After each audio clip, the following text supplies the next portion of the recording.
Hello students, welcome to WB exam guide. তো আজকে আমরা আলোচনা করব জগৎবাড়ি মানে প্রথম শ্রেণীর জগৎবাড়ির পার্ট 2। অলরেডি কিন্তু আমরা পার্ট 1 আলোচনা করে নিয়েছি।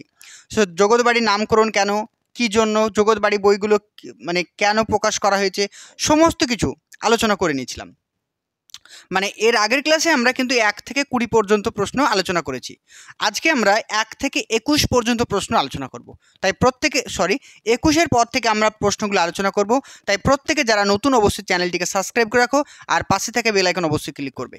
আর প্রত্যেকে আমাদের যে ফেসবুক যে পেজ রয়েছে সেখানে জয়েন হয়ে যাও, কারণ প্রত্যেকটা ক্লাস ফেসবুকে তোমরা পেয়ে যাবে। কারণ আমাদের দুটোই চ্যানেল রয়েছে ইউটিউবের, দু জায়গার ক্লাস সমস্ত এক জায়গাতেই পেয়ে যাবে ফেসবুকে। তাই ফেসবুকে অবশ্যই তোমরা সাবস্ক্রাইব করে রাখবে। দেখো, প্রথম প্রশ্ন বলছে জগৎবাড়ি বই পাঠের সময় শিক্ষক কী ভূমিকা পালন করবে।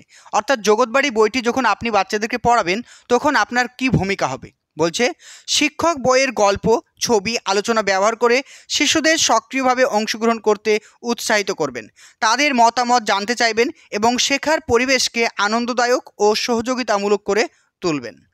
নেক্সট কোশ্চেন, জগৎবাড়ি বইয়ের মাধ্যমে শিশুদের মধ্যে কোন মূল্যবোধ গড়ে উঠবে। উত্তর দেখো কি বলছে, এই বইয়ের মাধ্যমে শিশুদের মধ্যে সততা, সহযোগিতা, দায়িত্ববোধ, পরিশ্রম, সহানুভূতি, সজাগতা, সামাজিক আচরণের মতো মানবিক মূল্যবোধ গড়ে উঠবে। নেক্সট দেখো, জগৎবাড়ি বইটি কোন শ্রেণীর জন্য প্রণীত। জগৎবাড়ি বইটি প্রাথমিক শিক্ষার প্রথম শ্রেণীর থেকে পঞ্চম শ্রেণী পর্যন্ত রাখা হয়েছে এই বইটি। নেক্সট বলছে জগৎবাড়ি বইটির ভাষা কেমন। এই যে জগৎবাড়ি বইটি রয়েছে এই বইটির ভাষা কেমন। এই বইটির ভাষা অত্যন্ত সহজ, প্রাঞ্জল এবং ছন্দময়। এটি ছোটদের উপযোগী এবং শেখার আনন্দকে বাড়িয়ে তোলে। নেক্সট দেখো, জগৎবাড়ি বইটির সার্বিক উদ্দেশ্যটা কী। এই বইটির সার্বিক উদ্দেশ্য হলো শিশুদের চারপাশের জগৎ, সমাজ এবং প্রকৃতি সম্পর্কে সচেতন করে তোলা এবং তাদের নৈতিক দায়িত্ববান এবং সামাজিকভাবে সংবেদনশীল মানুষ হিসাবে গড়ে তোলা। নেক্সট দেখো, জগৎবাড়ি বইটির বৈশিষ্ট্য বলুন। ইন্টারভিউ করা প্রশ্ন, জগৎবাড়ি বইটির বৈশিষ্ট্য বলুন। কি হবে? এটি একটি সমাজ সচেতনমূলক বই যেখানে শিশুর বাস্তব জীবন ও সামাজিক পরিবেশের সুন্দর প্রতিফলন ঘটেছে। 2 নম্বর বলছে বইটি এমনভাবে উপস্থাপিত হয়েছে যাতে শিশুরা পাঠ্য বইয়ের জ্ঞানকে নিজের চারিপাশের জীবনের সঙ্গে সহজে মিলিয়ে নিতে পারে। নেক্সট বলছে বইটির প্রতিটি রঙিন চিত্রে রয়েছে নানান উপদেশ, নির্দেশনা যা শিশুদের সজাগ, সচেতন ও দায়িত্ববান হতে শেখায়। নেক্সট, এর মাধ্যমে প্রাথমিক স্তর থেকে শিশুদের মধ্যে নৈতিকতা, সামাজিক দায়িত্ববোধ এবং মানবিক মূল্যবোধের বিকাশ ঘটে। নেক্সট দেখো, জগৎবাড়ি বইটি কোন কোন শ্রেণীতে পাঠদান করা হয়, মানে জগৎবাড়ি বইটি কোন কোন শ্রেণীতে পড়ানো হবে। জগৎবাড়ি বইটি প্রথম থেকে পঞ্চম শ্রেণীতে পড়ানো হবে। নেক্সট কোশ্চেন, জগৎবাড়ি বইটি শিশুদের কোন উদ্দেশ্যকে প্রদান করা হয়েছে, মানে শিশুদের কোন উদ্দেশ্যগুলিকে ফুলফিল করবে। জগৎবাড়ি শিশুদের প্রধান মানে উদ্দেশ্যগুলি কী কী, তারা যেন নিজেদের পারিপার্শ্বিক জগৎকে শুধুমাত্র ঘর বা বিদ্যালয় হিসাবে না দেখে বরং সমগ্র পৃথিবীকে নিজের জগৎবাড়ি হিসাবে ভাবতে শুরু করে। যে আমার যে বাড়ি রয়েছে সেই বাড়ির আশেপাশের পরিবেশ বা আমাদের বিদ্যালয়, সেটাকে শুধু আমাদের বাড়ির পরিবেশ না ভেবে একটা শিশু যেন সারা জগৎকে যেন তার বাড়ির মতো করে ভাবতে শেখে। এর অর্থ কি? দেখবে আমরা কিন্তু আমার বাবা মা ভাই বোন এদের প্রতি দায়িত্বশীল। আমি আমার বাবা মা ভাই বোন এদেরকে ভালোবাসি, কিন্তু আমার আশেপাশের প্রতিবেশী এদেরকে কি অতটা ভালোবাসি? কিন্তু বাসি না। কিন্তু সেই বইটাতে এটাই বলা হয়েছে যে শুধুমাত্র আমাদের যে পরিবারের যে মানুষ রয়েছে তাদেরকে যে ভালোবাসতে হবে এমনটা নয়, সারা পৃথিবীর, সারা দেশের, সারা বঙ্গের মানুষকে আমাদেরকে সমানভাবে ভালোবাসতে হবে। এটাই বলা হয়েছে যে শুধুমাত্র আমাদের যে আশেপাশের পরিবেশ বা আমাদের বিদ্যালয়ের পরিবেশকে শুধু গৃহের মতো দেখবো, বাড়ির মতো দেখবো এমনটা নয়, সারা জগৎটাকে আমাদের বাড়ির মতো করে দেখতে হবে। নেক্সট দেখো, জগৎবাড়ি বইটি কবে প্রকাশিত হয়েছিল।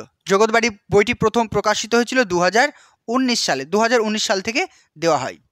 নেক্সট দেখো, বাচ্চাদের জগৎবাড়ি বইটি পড়ানোর প্রয়োজন আছে বলে আপনি কি মনে করেন? এটা আপনার যুক্তি দাও। একটা ইন্টারভিউ প্রশ্ন যে বাচ্চাদেরকে জগৎবাড়ি বইটি কি পড়ানো যাবে বা পড়ানো কি উচিত বলে আপনি কি মনে করেন? কি হবে? হ্যাঁ স্যার, অবশ্যই বাচ্চাদের জগৎবাড়ি বইটি পড়ানো প্রয়োজন। এই বইয়ের মাধ্যমে শিশুদের মধ্যে ভালো অভ্যাস, শৃঙ্খলা ও দায়িত্ববোধের বিকাশ ঘটে। তারা বড়দের প্রতি শ্রদ্ধাশীল হতে শেখে, সবাই মিলে চলার মানসিকতা অর্জন করে এবং পরিষ্কার পরিচ্ছন্নতা ও পরিবেশ রক্ষার গুরুত্ব বুঝতে পারে। ফলে তাদের মধ্যে মানবিকতা, সচেতনতা, সামাজিক দায়িত্ববোধ গড়ে ওঠে, যা ভবিষ্যতের জন্য অত্যন্ত প্রয়োজনীয়। নেক্সট দেখো, প্রথম শ্রেণীর জগৎবাড়ি বইটিতে সমাজ সম্পর্কিত কোন কোন বিষয় তুলে ধরা হয়েছে? বলছে জগৎবাড়ি বইটিতে সমাজের বিভিন্ন দিক সহজ ও সুন্দরভাবে উপস্থাপন করা হয়েছে, যেমন সবার সঙ্গে বন্ধুত্বপূর্ণভাবে মিশে থাকা, বড়দের শ্রদ্ধা করা এবং তাদের পরামর্শ মেনে চলা, অসুস্থ এবং বিপদগ্রস্ত মানুষকে সাহায্য করা, বর্জ্য পদার্থ ডাস্টবিন ফেলা, গাছ লাগিয়ে পরিবেশকে রক্ষা করা। এই সমস্ত বিষয়গুলির মাধ্যমে শিশুরা সমাজে দায়িত্ববান, সচেতন নাগরিক হিসাবে গড়ে উঠবে। যারা প্রাইমারি ইন্টারভিউর জন্য প্রস্তুতি নিতে চাইছো, আমাদের ডাব্লিউবি এক্সাম গাইডের সমস্ত নোটসপত্র রেডি রয়েছে। তো তোমরা চাইলে সেগুলোকে পারচেস করে সামান্য অর্থের বিনিময়ে সেগুলো তোমরা কিনে পড়তে পারবে। এখানে প্রত্যেকটা ফোল্ডার দেওয়া আছে, দেখতে পাচ্ছ, আদার্স, ইংরেজি, গণিত, শ্রেণী বই, ভূগোল, বাংলা, ডিএলএড বই, সহজ পাঠ, প্রিভিয়াস ইয়ার কোশ্চিন এবং সমস্ত জেলা এবং প্রত্যেকটা টপিক, অর্থাৎ যার যে সাবজেক্টে অনার্স, এখানে দেখতে পাচ্ছ অনার্স বলে একটা পিডিএফ দেওয়া আছে, দেখতে পাবে তোমরা এখানে রয়েছে অ্যাকচুয়ালি। এই দেখো অনার্স সাবজেক্ট, এই অনার্স সাবজেক্ট মানে এখানে যার যে সাবজেক্টে অনার্স সমস্ত কিছু পিডিএফ কিন্তু দেওয়া আছে। তো তোমরা যদি আমাদের পিডিএফগুলো পারচেস করতে চাও অবশ্যই আমাকে এসএমএস করবে। এখানে প্রিভিয়াস ইয়ার কোশ্চেন যদি ক্লিক করো, জাস্ট ক্লিক করার সঙ্গে সঙ্গে এখানে দেখবে প্রচুর পিডিএফ তোমাদের ওপেন হয়ে যাবে। তারপরে যদি চলে আসো এখানে বাংলাতে যদি ওপেন করো, যাদের বাংলাতে অনার্স তাদের এখানে বাংলা সাহিত্যের ইতিহাস রয়েছে, গ্রামার রয়েছে।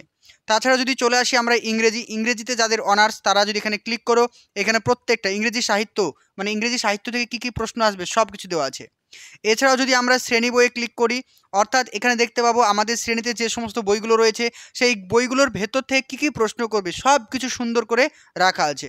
আবার যদি আদার্সে ক্লিক করি, এখানে আমাদের যে ফোল্ডারটা ওপেন হবে, জাতীয় সঙ্গীত, জাতীয় গান, জাতীয় পতাকা, এনসিইআরটি সমস্ত কিছু, West Bengal board of primary education, model school, মানে এর থেকে জেড পর্যন্ত ইন্টারভিউর জন্য যা যা দরকার, ন্যাশনাল এডুকেশন পলিসি, সব কিছু তোমাদের কভার করা আছে, প্রত্যেকটা জিনিস। গণিত, অঙ্ক থেকে যাদের যে সাবজেক্ট অনার্স আছে, এছাড়াও গণিত থেকে যে প্রশ্নগুলো করবে সব কিছু দেওয়া আছে। তো তোমরা ভূগোল বা পরিবেশ থেকে যা যা পড়তে হবে সব কিছু এখানে দেওয়া আছে, তোমরা ইজিলি কিন্তু সমস্ত কিছু পড়তে পারবে, ঠিক আছে, যেগুলো কিন্তু ইন্টারভিউর জন্য তোমাদের খুবই গুরুত্বপূর্ণ। স্ক্রিনে দেওয়া নাম্বারে কন্ট্যাক্ট করো, পিডিএফগুলোকে কিনে নাও, ভালো করে মন দিয়ে পড়াশোনা করো। নেক্সট দেখো, জগৎবাড়ি বইয়ের মাধ্যমে একটি শিশুর কোন শিখন দক্ষতা বৃদ্ধি পায়? খুব ভালো একটা প্রশ্ন। জগৎবাড়ি বইটির মাধ্যমে শিশুদের কোন শিখন দক্ষতা বৃদ্ধি পায়? এই বইয়ের মাধ্যমে শিশুর নৈতিক শিক্ষা, সামাজিক সচেতনতা, আবেগ নিয়ন্ত্রণের ক্ষমতা, সহানুভূতি এবং সহযোগিতার মানসিকতা, দায়িত্ববোধ, সৃজনশীল চিন্তাশক্তি, এই সমস্ত দিকের বিকাশ ঘটে। নেক্সট কোশ্চেন, প্রথম শ্রেণীর জগৎবাড়ি বইটি থেকে শিশুদের মূল্যায়ন কিভাবে আপনি করবেন? যে আপনি যে শিশুদেরকে মূল্যায়ন করবেন, তো জগৎবাড়ি বইটির মাধ্যমে শিশুদের কিভাবে মূল্যায়ন করবেন? খুবই ভালো একটা প্রশ্ন। দেখো, শিশুদের মূল্যায়ন করতে হবে মৌখিক প্রশ্ন উত্তর, আলোচনা, চিত্র দেখা ও অভিজ্ঞতা ভাগ করে নেওয়ার মাধ্যমে। এতে তারা শেখা বিষয়গুলি নিজের ভাষায় প্রকাশ করতে পারবে, যা তাদের ভাবনা, পর্যবেক্ষণ, বোঝার ক্ষমতাকে যাচাই করতে সাহায্য করবে। ওকে, তাহলে প্রথম শ্রেণীর আমরা যে জগৎবাড়ি বইটা ছিল দুটো পার্টে আমি কমপ্লিট করে দিলাম। প্রথম পার্টটা অবশ্যই গুরুত্বপূর্ণ, দেখে নাও প্রথম পার্টে কী কী প্রশ্ন আমরা আলোচনা করেছিলাম। প্রথম পার্টে আলোচনা করেছিলাম জগৎবাড়ি বইটির নামকরণ কেন করা হয়েছে, তার তাৎপর্য কী ছিল। তারপরে ছিল জগৎবাড়ি গ্রন্থমালা কাদের জন্য প্রকাশিত হয়, জগৎবাড়ি গ্রন্থমালার মূল লক্ষ্য কী ছিল, জগৎবাড়ি গ্রন্থমালা কেন গুরুত্বপূর্ণ বলে বিবেচিত হয়। নেক্সট বলছে জগৎবাড়ি বইটির মূল ভাবনা কী বা এর মূল বার্তা কী, জগৎবাড়ি গ্রন্থমালার ছবিগুলি কিসের বার্তা বহন করে, ঠিক আছে। এই বইটির মাধ্যমে শিক্ষার্থীদের কিভাবে সামাজিক সচেতনতা দিকটা আমি তুলে ধরবো। তাহলে এই সমস্ত দিকগুলো আমি প্রত্যেকটা প্রশ্ন ডিটেলসে করাচ্ছি, যেগুলো ইন্টারভিউ করে এবং এর বাইরে ইন্টারভিউ কোনো প্রশ্ন করতে পারবে না। এই যে আমি তোমাদেরকে প্রথম শ্রেণীর জগৎবাড়ি করালাম, তোমাদের কি আর মনে হচ্ছে যে এর বাইরে কোনো প্রশ্ন হতে পারে স্যার? আশা করছি হবে না, সমস্ত কিছু এর মধ্যে কভার হয়ে যাবে। একটু ভালো করে পিডিএফগুলো পড়বে, পিডিএফগুলো পড়ে নিজেরা একটু প্র্যাকটিস করো। প্রত্যেকটা প্রশ্নের আনসার কিন্তু একই রকম, শুধু বলার ধরনটাকে একটু পরিবর্তন করবে, ঠিক আছে, প্রত্যেকে পড়ো এবং মক ইন্টারভিউ দাও। আশা করছি প্রত্যেকের রেজাল্ট ভালো হবে। ভালো থেকো, সুস্থ থেকো, থ্যাংক ইউ। আর নোটসগুলো অবশ্যই যদি কিনতে চাও স্ক্রিনে দেওয়া নাম্বারে যোগাযোগ করবে। ওকে, চলো। তোমরা যারা 2025 প্রাইমারি ইন্টারভিউ ব্যাচে এখনো অ্যাডমিশন নাওনি, অবশ্যই তোমরা আমাদের ক্র্যাশ কোর্সে অবশ্যই অ্যাডমিশন নিয়ে নাও। এখানে কিন্তু তোমাদের রেগুলার ক্লাস করানো হচ্ছে। এখানে আমাদের ক্লাসের কী কী বৈশিষ্ট্য রয়েছে, লাইভ ক্লাস পেয়ে যাবে, রেকর্ডিং ক্লাস পেয়ে যাবে, বিষয়ভিত্তিক পিডিএফ পেয়ে যাবে। প্রতিটি ক্লাসের পিডিএফ থাকছে, অভিজ্ঞতা সম্পূর্ণ শিক্ষক বা শিক্ষিকা দ্বারা তোমাদেরকে প্রশিক্ষণ করা হবে এবং সপ্তাহে আমরা 4 দিন ক্লাস করিয়ে থাকবো। তো যারা কিন্তু আমাদের ক্লাসে জয়েন হতে চাইছো, এখানে কন্ট্যাক্ট নাম্বারটি দেখতে পাচ্ছ 9647300217, এই নাম্বারে কন্ট্যাক্ট করো বা ভিডিও ডেসক্রিপশনে আমাদের হোয়াটসঅ্যাপ গ্রুপের লিঙ্ক আছে, অবশ্যই গ্রুপে জয়েন হয়ে যাও। প্রত্যেকে সময় সুযোগ একবারই আসে, সময় সুযোগকে কাজে লাগাও, নিজের শিক্ষকতা হওয়ার স্বপ্নকে পূরণ করো।